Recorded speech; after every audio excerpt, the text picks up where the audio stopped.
Why in the world would I recommend that you pull and plant seeds that are possibly 5 years or older? Well, I'm going to tell you why. The main reason is because why would you waste those seeds? At least we're giving them a chance to grow. Otherwise, they would just be compost. My other reason is because when you plant seeds that are older, if they do sprout, then genetically speaking, the trait of long-lasting seeds should be more likely in the offspring from that seed. So what I mean is, if you plant seeds and they are a couple years old, past their prime, maybe 5 years old, and some of them sprout, the offspring from those seeds are more likely to also produce seeds that would be more long lasting. So if you basically do this a few times, then you are going to be producing plants that could potentially have a lot longer shelf life, which is very advantageous. I'm not saying don't plant your 2025 seeds. Definitely not saying that. But I'm saying do not waste your 2020 seeds. Let's go ahead and take a look at what I am planting for 2025 and pulling them so that they will get planted for this spring. I am moving away from containers like this. I was alphabetizing everything and keeping them individually. It's just not enough room. I mean, I could have a whole container for one letter, so this just doesn't work for me anymore. I'm actually thinking about getting the letters off of here and donating these individual little cases to my classroom to kids who don't have like pencil cases. That's kind of my thought right now, because these really are too small for my seeds. I'm thinking that would actually be a really good use for them, because a lot of kids don't have, little containers. These do last for a long time. So I'm going to get something to take off the letters, the labeling on here, to give those to my students. And then I'm going to keep the big container because I'm going to use these without all these little bits. So you can get those a lot cheaper without these. And I think that will work a lot better.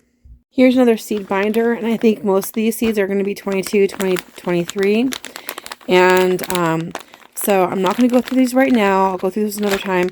But I've already pulled a bunch of seeds from various containers. I'm going to go over them with you now to show you what I'm going to be planting. Because like I said on my last video, I'm going to be planting my old seeds.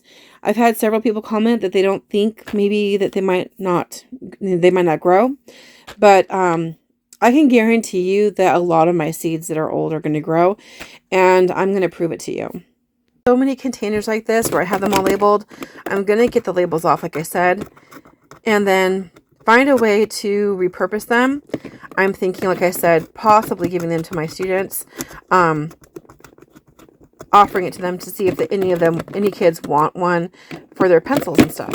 But I'm going to be using the tote, the outside part, for what I need, and not using the individual little bits here. I already went through all these seeds here.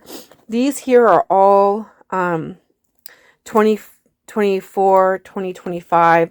All of these in here this is kind of nice too if you want to like double it up, where I have a container inside of a container. But this is kind of nice so that I can just grab the whole thing. These seeds here are all like 2021, 2022, 2023.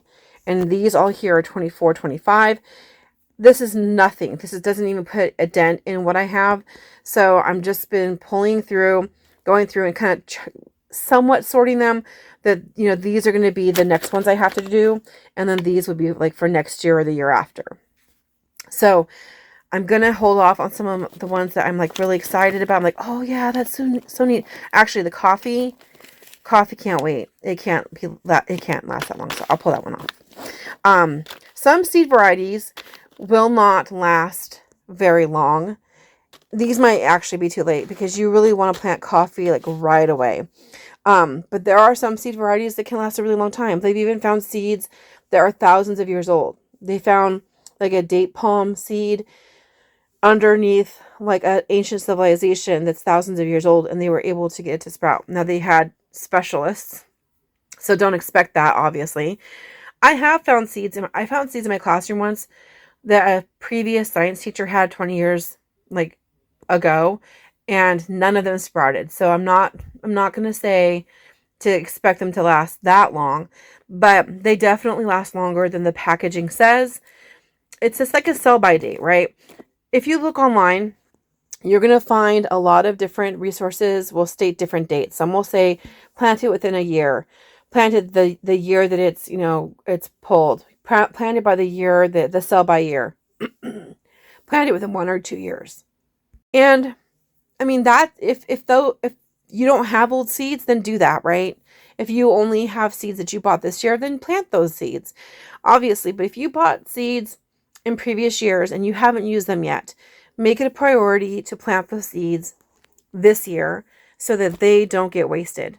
And you will be surprised that they will have some germination. Not every single seed that you plant is going to sprout anyway, even if you have fresh seeds, and their viability does go down. I do often soak seeds, like especially anything that's got a bigger seed with a tougher seed coat. I tend to soak them overnight, or at least for a couple hours, not even overnight on all of them. Some of them will get kind of mushy, so I wouldn't do that on everything every time. But I will soak some seeds for a couple hours or overnight, and that does help them to germinate faster. With my older seeds, I do tend to do that method more frequently, but not always. And sometimes I won't even check the date on something, and I'll plant it and then it sprouts. I'm like, oh yeah, that was from 5 years ago. And so I wasn't even thinking about it, because that's how often I plant seeds that are older. And I have heard a lot of people saying that they throw seeds out. Please don't do that. Even if you put it on something like FreeCycle or Facebook Marketplace, and you do like a buy nothing group, here are some old seeds for free. If you're willing to meet me at the library and have them for free, whatever, something like that, but don't throw them away. That's just very wasteful. If you've done before, no, I'm not going to shame you. That's okay. We all make mistakes, but a lot of those seeds that people have thrown away probably would have grown, and it could have saved somebody maybe who's on low income. It could have saved them some much needed money that they could have saved for something else, or it might make it possible for someone to have a garden who can't afford one if you're willing to give away your old seeds. So if anything, give them away, but do not throw them away. Even if you throw them on the surface of your soil and just there's a chance, there's a gamble, something's going to pop up. You're going to see something growing. I might kind of move the soil a little bit, throw some seeds down, move the soil over, water it. And you know what? It's kind of like a lottery. Think of it that way. It's like you probably will be more lucky on planting old seeds than you would be if you played the lottery, or if you went down to a casino and you're playing the slot machines. You're going to get a lot more out of your older seeds than you will from that process. So if you like those kinds of things, which can be very addicting, at least don't waste your garden seeds. Give them a chance. I have a really hard time with coffee beans, growing coffee from seeds, but I'm going to give them a chance too. And those seeds were for 2025. So even though these are for this year, I'm not going to wait on the coffee at all, because I know coffee needs to be planted right away. These are not going to be viable for very long. Now, if they were a couple years old, would I give it a try? Sure, I would. But they need to be moist and warm when they're actually germinating. So, I've grown coffee before. I had mealybugs that killed my coffee plants. I didn't plant mine from seed. I tried growing them from seed. I bought them from somebody locally. And mealybugs actually sucked the, chlorophyll. Mealybugs and aphids suck the chlorophyll out of the leaves and kill my plants, but they were very beautiful. They would make a wonderful house plant. the idea of actually making your own coffee, it's going to be kind of a novelty because you're not going to be able to make a lot of coffee, but it's fun. So this is how I kind of got this set up. Having some of your seeds in something like this inside of a tote means they're not going to be running all over the place. I like the little notches, even though I'm not using the little individual containers. The container itself has these grooves, which helps the seeds not to like fall all over the place. But I'm going to want this to be tightly packed. And then this here actually keeps these from sliding all over. So I like this idea. And then these here are going to be ones that I'm going to plant like next year. These would be probably the year after, except for things like the coffee that needs to be planted right away. Off with some of the seeds I pulled. I got some Purslane here from Emma Gardner and from Baker Creek. I have lots of Purslane and I want to grow it crazy, so I'm going to really broadcast a lot of seeds for that.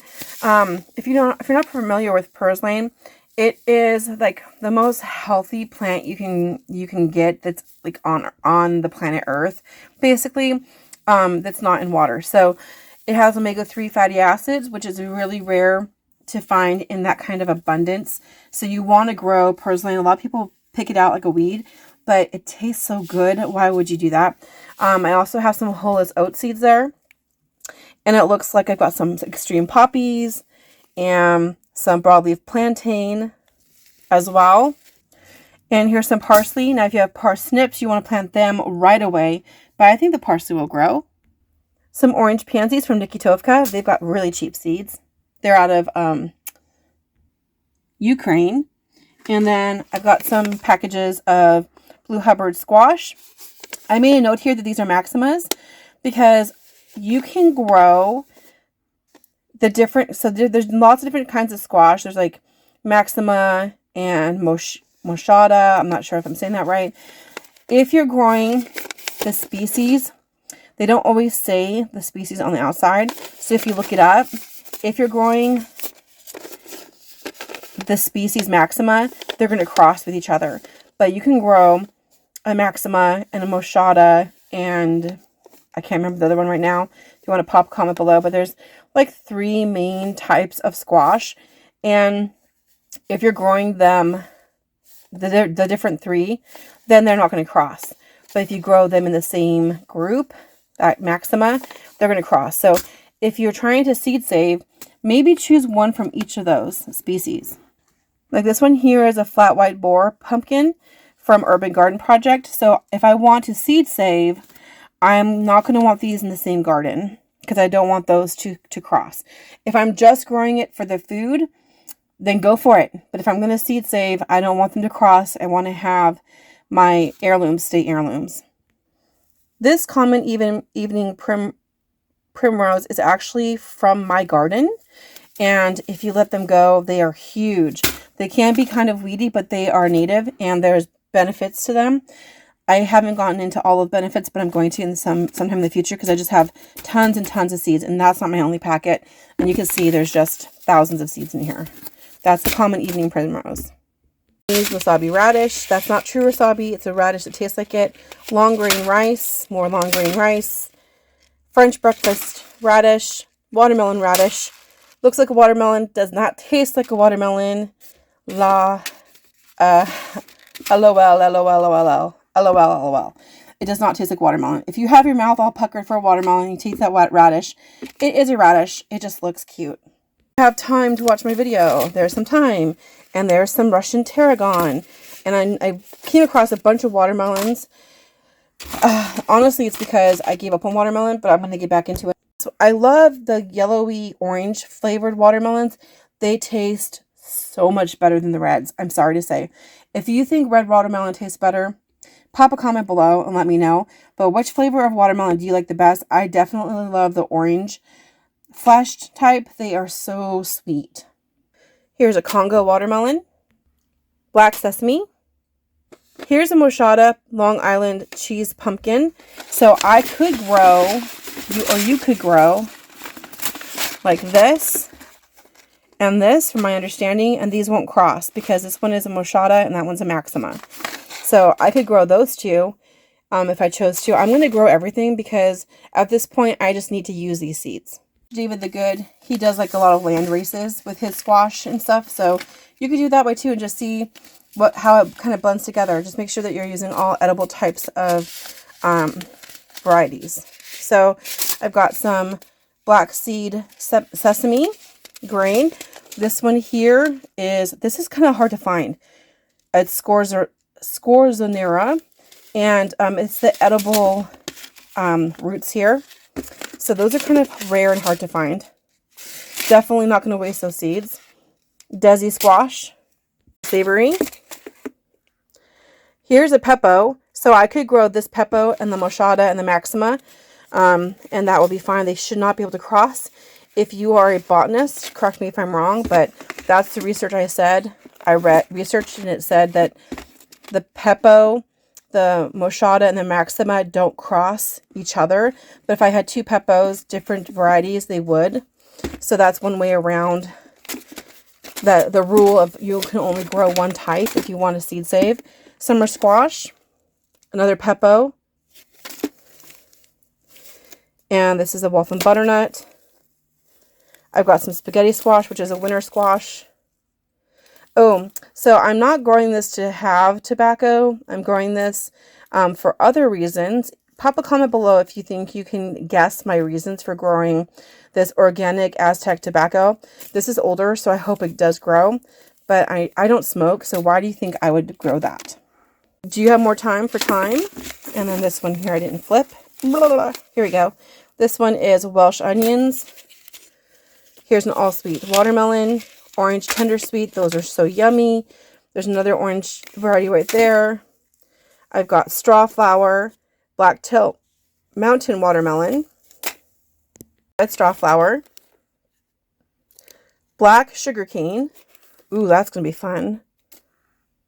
This one here, I couldn't find a date on it, so I am pulling anything that doesn't have a date. It's a salad bowl mix. That was a free gift. Mammoth Sandwich Island Salsify. Salsify is another one that you don't really see in a lot of gardens, but I'm going to definitely not let those go to waste. Crimson Clover. I love Crimson Clover. It's so pretty. The insects love it. It's great for pollinators, and it's also a nitrogen fixer, so I like to plant them around my other plants. They are kind of bushy, so you want to make sure that they have enough space, but it's worth it. They're just so beautiful, and they are basically taking nitrogen out of the air, putting it down into the ground where other plants can get that nitrogen. So this is a great way to fertilize your plants without having to spend much money. This is what I would call a farm in a bag. Basically, I walked around my garden and seed saved whatever I came across, and basically has beans, different kinds of beans. I've got like fava bean in there. Got different kinds of, there's a tiger eye bean. Not sure what the right ones are. I've got some garbanzo, some peas, bunch of stuff. That's from a couple years ago, so hopefully that will grow. I did see some pests in a few of the collections I had, so I'm hopeful. The germination rate might be a little bit lower on that one. A farm in a bag with different kinds of stuff in here. All different varieties that are not marked. This is from a pumpkin. Not sure what kind. I just was like, hey, I'm going to save those pumpkin seeds. We'll see what happens. And yeah, I'm thinking about that 5-acre property. I have a 5-acre property that's not buildable. And I'm thinking of just like digging a trench and planting just a ton of stuff and just see what survives, what makes it. And if anything, at the very worst, if I just get vines, then I've got compost. I can use it for composting. So I'm not going to let anything go to waste. If the seeds compost, whatever. But if I actually get some vines and some fruits out of it, some squash out of it, then it's great. And if it doesn't reach maturity or, isn't wonderful, I can just compost it, and then that soil is going to get richer.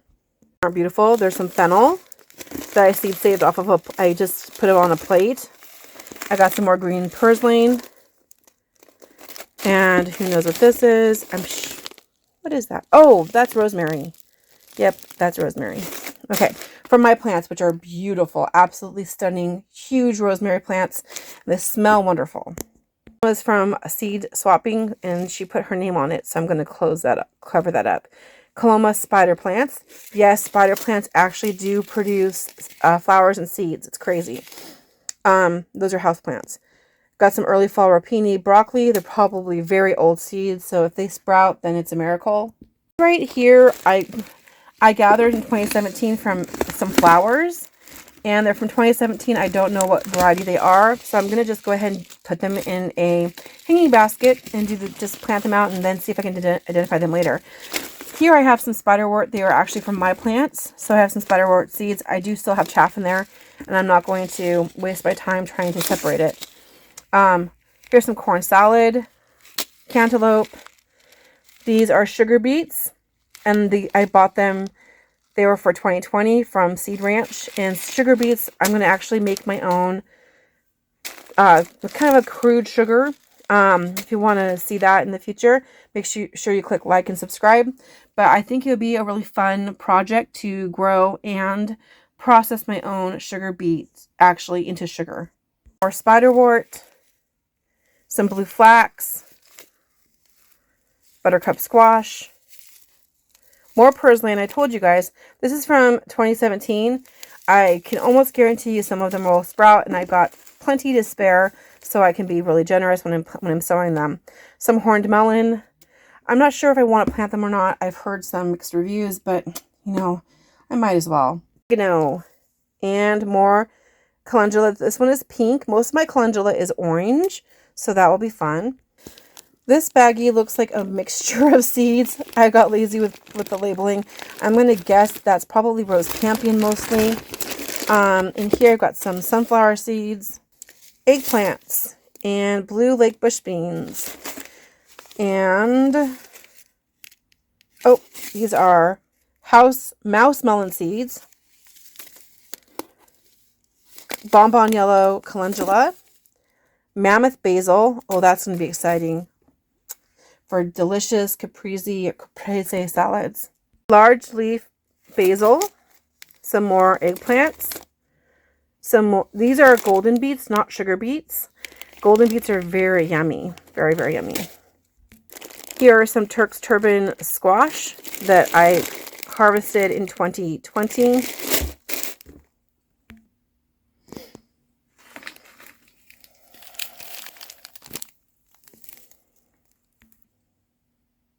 I know I said I was only pulling 2020 and older, and these are 2021, but they're from my garden, and I have so much mullein seeds, and I keep forgetting to plant them. So when I came across them, I was like, you know what? Put them in there. Make sure I plant them this year. So one year I packaged up these little yellow baggies with varieties of seeds to give away, and these were some of the ones I had left over. So in that yellow bag was Hickory King white corn. There's some more calendula. There's some beans. These are the garden bush beans, burpee stringless. Then I also had some, these are from 2021, but I keep misplacing them. And I had like a bunch of these, so I went ahead and put one in here. These are Stovers. They're natives, they're perennial, and these are blue flax. And then I've got some more corn salad. I don't know if these will turn out, but these are tomato seeds. I use the method where you basically put them in the seeds in water and you let them ferment. It's the fermenting process to save tomato seeds. I'll show you how to do that in another video. If you're interested, pop a comment. But you can ferment tomato seeds in order to seed save. And when you do it that way, the seeds come out really nice and clean. My son had got me a hanging plant that was a tomato. It was very small and very productive. So I seed saved from it. It's probably a hybrid. So this is going to be a gamble, but I'm going to plant those. And they're 2021, but since I seed saved them, I like to plant mine because, you know, I'm not a professional. And so I kind of have the feeling that, like, if I'm seed saving, my seeds that I've saved might not last as long, but I think I did it right because look how good those seeds look. They look really good. But I'm going to go ahead and try a few of those and see how they turn out. It's going to be genetic mystery because they, you know, they're not heirlooms, I'm sure. So I've got some Mizuna mustard, Johnny Jump Ups. I love those because they'll flower even in the cold. They're just wonderful. Golden Hubbard winter squash, hickory white corn. Another baggie like the one before. It has like but this one has beets and the mosh and calendula and beans. This one here is a mixture, so I'm going to go ahead and open this one up. So I've got some pomegranate seeds, okra, peppermint, St. John's wort, canna, coneflower, hollyhock. This one's black and double. Anaheim peppers, English mock orange. This is an English dogwood mock orange. Smells really good. Chives, more calendula, more beans, bachelor buttons, more blue flax, shiso, ahi lemon pepper, Canna Edulis, pimento peppers, purple shiso, cumin, Oregon giant snow peas, Yellowhorn trees. Now it says 2022, but these are tree seeds. So I said I was going to try to plant as many trees as I could. So these are 2022. It says sow by. And so I'm 3 years late on that. We'll see if they grow. I do have a few of those trees growing on my property, but they're very small. Red Malabar spinach, which is a vine. Very, very beautiful. There are more coffee beans, and these have to be really old because it's been a while since I bought seeds off of eBay, and this is typically how they come, like in little packages like this. So these might not germinate, but they're so special, I'm going to give them a try. How many common evening primrose seeds I have, so I don't really need these. These are some I bought. The other ones I showed you are ones I saved myself. Golden beets from my garden. Yes, they're from 2021, but they were ones that I seed saved, so I give them a little bit less time. And then got some more eggplants, some licorice, Walla Walla onions, Chernobyl tomatoes. The name is kind of suspicious. Rose Campion. These are from my garden, so I give them a little bit less time. 2022. More calendula. And I dropped something over here. What did I drop? Painted daisy. When I have my students making their own seed packets, they didn't spell things correctly. It says sugar, S-U-G-E-R, beads, B-E-E-D-S. They're so cute. Those are sugar beets. And then on the other side, there's some painted daisies. And then looks like more calendula from my garden. Garbanzo beans, which came from my groceries. These are lemon balm. Oh, this is not lemon balm. This is bee balm. And got some Paris Island lettuce. Switching on to the idea, I've got a lot of seeds. And these are probably older seeds than the other batch I showed you guys, because I used to buy online through eBay a lot more than I do now. Goji berries and more calendula. It looks like there's a couple packages in there. Got some zinnia, and this one's falling out of my hand. What is that? More calendula. The calendula do great, and you know what I'm going to do this year? I said I was going to do it last year. I didn't get to it. I'm going to make a salve, because a lot of people in my family have like skin issues, like eczema. So I'm going to make a salve for eczema. Straight 8 cucumbers, sun-gold tall sunflowers. I have this idea of doing this whole like Vincent van Gogh sunflower thing with like lots of different types. This is not the package it came in. It's Indian Spring Hollyhocks. I did a seed swap with somebody. And then this is more bee balm and albino beets. I haven't grown those before, but since I love the golden beets, I'm sure that they're going to be great. And this corn might not grow, but I thought I'll donate it to my classroom for my my little club I have, and this should be starting soon, just to study how it sprouts, if it does sprout. So we'll give that a chance. This actually, I've complained so many times about the seed vaults and how they're so deceptive. Some of them anyway. I bought this, was part of a seed vault, and they give me 1, 2, 3, 4, 5, 6, 7, 8, 9, 10, 11 seeds. And it's golden beauty corn. And if you know anything about how corn is pollinated, it's wind pollinated.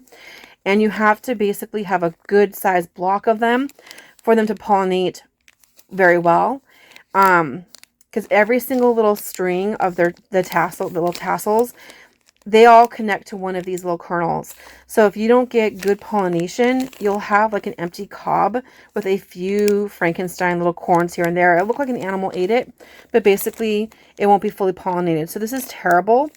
It's one of the reasons why I don't like to buy seed vaults unless it lists exactly how many seeds of each variety they have in there. They usually will say something like 10,000 seeds. But seeds all vary in size and quality, and like one lettuce seed versus one squash seed it's a big difference in what it puts out for you. If you have one wheat seed, is not the same thing, this equivalent of how much food you get for like a carrot seed. One wheat seed is practically nothing. One corn seed is nothing, because if you have one corn seed, you're not going to probably get corn at all. So it's just, unless you are out there collecting the pollen and hand pollinating every single little tassel that's on there. So be wary of those seed vaults. Some I'm sure are good, but this one here clearly was not good. Calendula, as if I need more calendula. I bought some really special varieties of calendula, by the way. I'll share them with you another day. This is a kale, I think. No, Nero. Yeah. It's a cabbage. Nero di Toscana. I thought that was a kale.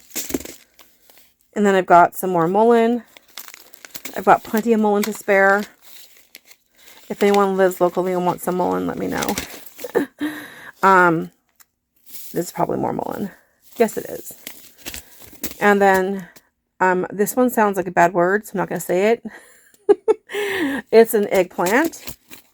And then we've got some poppies here. What kind of poppies? Tangerine gem. That makes sense because the color is so pretty. I grow my own lavender from my own seeds, so I don't really need these. But why not? I'll plant them.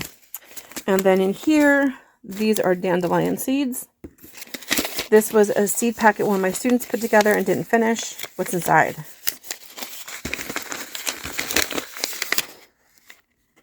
Okay. Ooh. Okay. Yes! I am so excited. These are my orange dent corn seeds. I thought I had none. And there's quite a bit in here. Let me count. There's 17 seeds in here. I want more. I don't know if they're going to be viable. They're kind of scrawny. I'm going to give them a chance, though. And hopefully I'll come across another seed packet like that. Basically, I had a student who abandoned their seeds. Oh, there's another one in there. So that's 18. Because these, of all the corn I've ever grown, they did the best. I got these seeds. I want to say I got them from Emma Gardner, but I could have gotten them from Baker Creek. And then I planted them, and these are the seeds that we actually shucked or hold, whatever you want to say. We pulled off all the seeds. You just kind of like hold them and like grind them with your hands and pulled them off that way. And so my students actually did that, and they studied the whole corn plant. I pulled the whole thing up with the roots and all, so they could see the aerial roots. And we talked about how they're pollinated, and we discussed things like bioengineering, and they got to debate whether they thought it was good or not. And this is beautiful, but I'm hoping I have more somewhere, so I'm going to keep my eyes out. Do one more handful, and then I'm going to have to do another part 3. Some fenugreek, which I've got like 5 or 10 pounds of that. Sugar baby, watermelon, calendula, and what is this? Mexican mint. Rhubarb. That's not how you spell it, but good try. Sunflowers. I'm trying to remember what this is. Is there a label in here somewhere? It's a lot of something. Tiny seeds. What could it be? Oh my gosh. You guys want to guess? Put the timestamp down below and tell me what you think this is. Okay, something that makes this much seed. Common evening primrose, mullein. What else could it be? I don't know. Maybe I'll have to plant it and see what it is. Got some more rosemary. Jack-o'-lanterns. Pumpkins. Lemongrass. Lemon mint. Okay, now this is called Lavender Beauty, but it's not lavender. I think it's a phlox. Yep, it's phlox. And oh my gosh, this company went out of business. I think the person who ran it either got really sick or maybe they passed away. This is called Broom Tea Plant. I sure hope it grows because I love this company. They had all kinds of cute little sayings on their packages. Sometimes their instructions would be really silly and funny. So hopefully that one grows. Did anybody else used to buy from this company? It's like, what was it called? Like Seeds for Thee. Yep, Seeds for Thee. If you go to that website, they don't exist anymore. But yeah, I used to order seeds for Thee all the time. Bok choy. That's lupin. And now I'm actually seed saving for my own lupin that's perennialized. It's beautiful. Ooh, Orca beans. I used to buy these in bulk at a food co-op, and they don't carry them anymore. I used to buy the tiger eye beans there too, and they don't have those. So I definitely need to grow my own Orca beans and tiger eye beans. I used to also find them at the farmer's market, and whatever little vendor they had isn't there anymore. So if I want to grow my own Orca beans, my own tiger eye beans, I'm going to have to do it myself. And they're kind of hard to find, so I better get those going. Moss rose, that's going to be a house plant. And blanket flower. Some more eggplants, which I'll be starting soon. I'm going to be starting some tomatoes, peppers, and eggplants. I'm going to start the peppers first. Ground ivy. Red cherry tomato tomatoes. They're from 2022, but they were from either from a friend or from a seed swap. So I always like to plant those types of things first because, you know, human error. I got some more borage. I love those plants. They're beautiful. They live for so long, even in the cold, for a long, long time. White Tomaso tomatoes, which I was thinking would be really good for like making a white sauce. Like a tomato sauce, but the white sauce with like cream and stuff. That would be so yummy. Oh, I love terracotta tomatoes. And I hit the mother lode on the free seed packets that apparently I had hidden from myself. But look how many packets of that variety I have. And I was worried about having to possibly buy more. And I will never have to buy more because I'm going to seed save. I did have some that actually volunteered a couple years ago. That was awesome.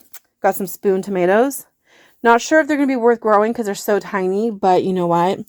At least I'll know I'll get a harvest out of them because the larger tomatoes a lot of times don't size up in time before it gets cold. I don't know when I got these, but these are rare tomatoes that I got from Emma Gardner. They were expensive. You only get 5 seeds. They're called Giant Crimson. I don't think they're superior, but they basically were gone. And he had purchased like a shadow box that had some old seeds in there. And the seeds that sprouted were these, the Giant Crimson.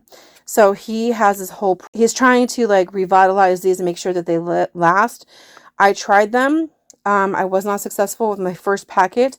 So I'm going to try them again. And I don't have a date on them. Hopefully they're still good. But I definitely, if they lasted for 100 years for him, he actually, I mean, they were like really old seeds. I'm not sure how old. You'll have to look at his channel to figure it out. But he sprouted some giant crimson tomato seeds that were very old. And if he can do that, these are perfect. They haven't gotten wet. They haven't been moist or moldy. They're in perfect condition. If he can sprout them for being decades longer than they're supposed to, then I can sprout them a year or two after they're supposed to. Got some more spoon tomatoes, more free peppers, datil peppers. There's a time where I got like a lot of those for free. I haven't planted them yet, so I hope they're good. Just got a ton of them. And when I mean ton, look at how many I have. I think I have one more. Okay. Then I don't have any Sugar Rush red peppers. I will be honest. I have a confession to make. I planted them. I started them. They had a wonderful germination rate. Not as good as the Sugar Rush peach, but pretty good germination rate. And I had some drama and loss in my life. We lost some people. And I just kind of got depressed for a time. And I couldn't function. and they died. So I'm sorry to those pepper plants. I'm sure they understand, and they're blooming and growing in heaven with my loved ones. I don't know what these are. These might be from China. Maybe they're roselle seeds. They might be roselle. Don't they look like roselle? I think those are roselle seeds. And then I've got some grand bell peppers. Here are my Sugar Rush peach. I was going to go online and buy some more, and I have a few in here, so I'm not going to. I'm hoping that they will be as productive as I've seen. I've seen some people planting the Sugar Rush peach and just having tons and tons of a harvest. So hopefully that will be the case for me, and then I can seed save from them and not have to buy more. Habanada. So those are going to be habanero peppers, but that are not spicy. Cayenne, which, you know, my husband is Hispanic and he loves his spicy stuff, but I like mild. A Corno de Toro yellow pepper. Those look yummy. And then I've got the Cubanelle, which I always tell you these are great for chili rellenos. And I've got 2 more packages. The Canary bell peppers and some more Cubanelles. So this is another basket full of seeds, and I will have to do this as a series because, yeah, there's a lot.